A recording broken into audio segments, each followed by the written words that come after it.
Por su parte, John Locke, considerado uno de los padres del liberalismo, ¿no?, del cual ya habla Chantal Mouffe y venimos hablando en estas contemporaneidades, cuando hablábamos de neoliberalismo, liberalismo, ¿no? Bueno, John Locke es considerado uno de los padres del liberalismo. Es un intelectual que va a poner letra a los desarrollos políticos ustedes saben que ese parlamento se divide entre los Whigs y los Tories, y bueno, y los Whigs conformaban esa nueva nobleza, esa burguesía productiva, esa burguesía liberal, ¿no? Y bueno, quizás a Locke lo conozcan por la concepción de tabula rasa, ¿no?, en su texto del ensayo sobre el entendimiento humano, en donde, bueno, esta idea de que más adelante terminará conformando en el imaginario social la idea de que somos personas como cuencos vacíos a llenarla. Bueno, de ahí derivan de esa idea de tabula rasa, ¿no? Es decir, una tabla sin nada, a la que hay que ir. Bueno.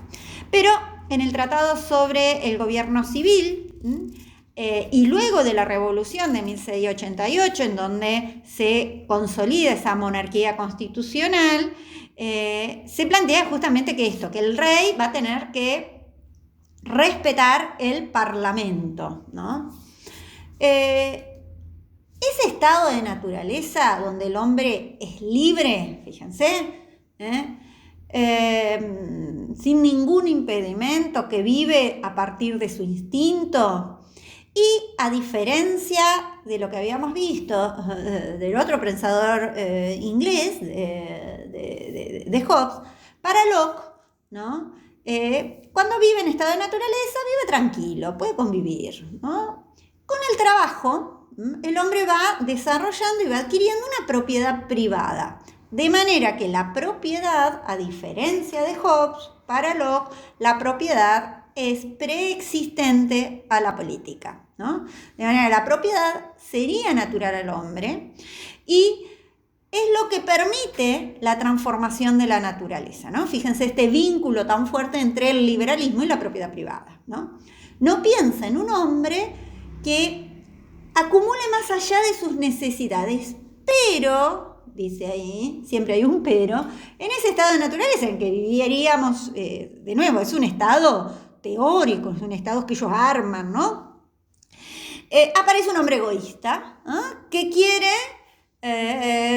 diríamos, usufructar del trabajo ajeno. Vieron que siempre hay uno que rompe la armonía. Y entonces dice, bueno, para salir de ese estado de naturaleza, porque aparecen estos egoístas, es necesario pactar. De nuevo, dijimos, son todos contractualistas. Entonces, ¿para qué pacta? Para lograr la seguridad, ¿no? Entonces, ya a diferencia de Hobbes, no es un pacto de sujeción, sino de autogobierno. Entonces, el poder supremo lo tiene la comunidad. Y es la comunidad, la sociedad, la que delega ese poder.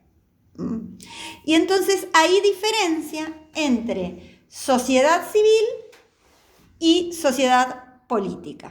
Sigo, entonces, hay una diferencia entre la sociedad civil, ¿no?, que atiende relaciones privadas, y la sociedad política, que no puede avanzar sobre la sociedad civil, ¿no? Recordemos que habíamos dicho que la propiedad privada, que la propiedad era prepolítica.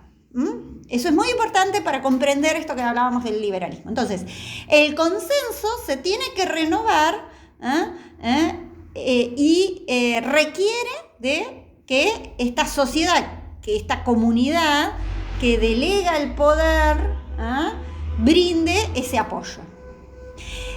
Esta teoría, este posicionamiento teórico, deja abierta la posibilidad de una rebelión. ¿Por qué? Dice, si ser ciudadano implica tener derechos y deberes, piensen que todavía la idea de ciudadano eran propietarios, ¿no?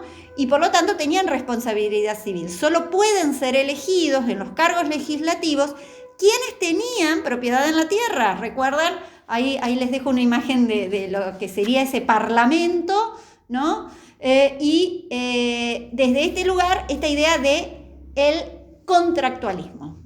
El otro pensador, ya iniciando el siglo XVIII, en su discurso sobre la desigualdad de los hombres, Jean-Jacques Rousseau, que lo habíamos pensado y lo habíamos mencionado cuando hablábamos de esta vivencia, y tienen un grabado sobre este estado idílico, diríamos, este estado de naturaleza para el cual Jean-Jacques Rousseau plantea, ¿no? Dice, bueno, el hombre vivía en un estado de naturaleza libre, ¿no? Sin pensar en el futuro, ¿no? Una mirada muy romántica, diríamos hoy.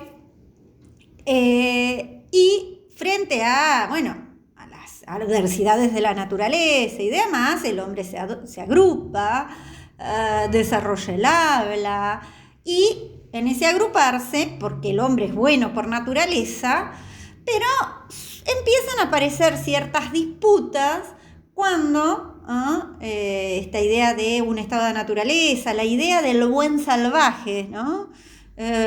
Somos buenos por naturaleza. Lo que sucede es que con la propiedad privada, con la vida sedentaria, empieza a aparecer la desigualdad, ¿no? Entonces, la sociedad civil, ¿no? Este primer contrato que implica la sociedad civil, es la que consolida esta desigualdad, en donde aparece también la soberbia, el egoísmo, la sed de venganza, ricos que explotan a pobres, ¿no?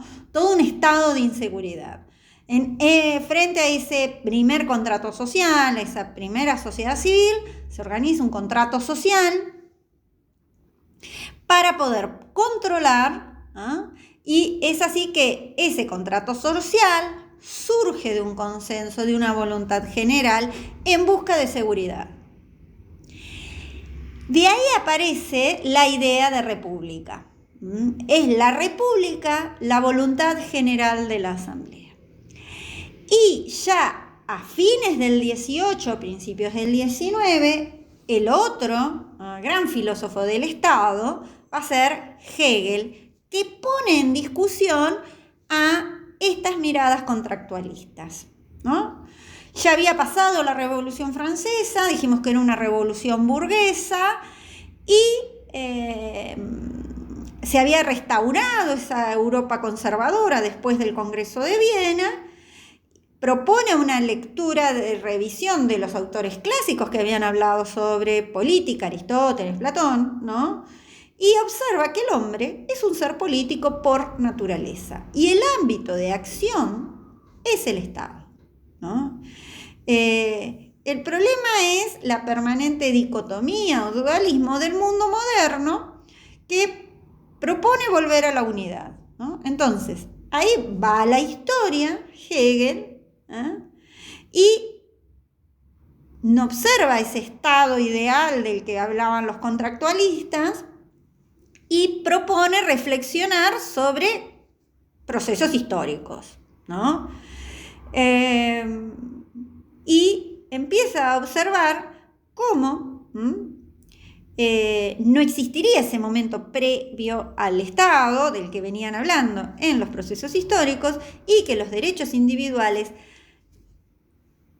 nacen en comunidad, ¿no? Y dice: el Estado es la realidad efectiva de la idea ética, es la concreción institucional de ese espíritu del pueblo que impregna todas las instituciones en donde se expresa la identidad de una sociedad. El hombre no tiene un lugar por fuera del Estado, vieron que hablábamos, ¿no?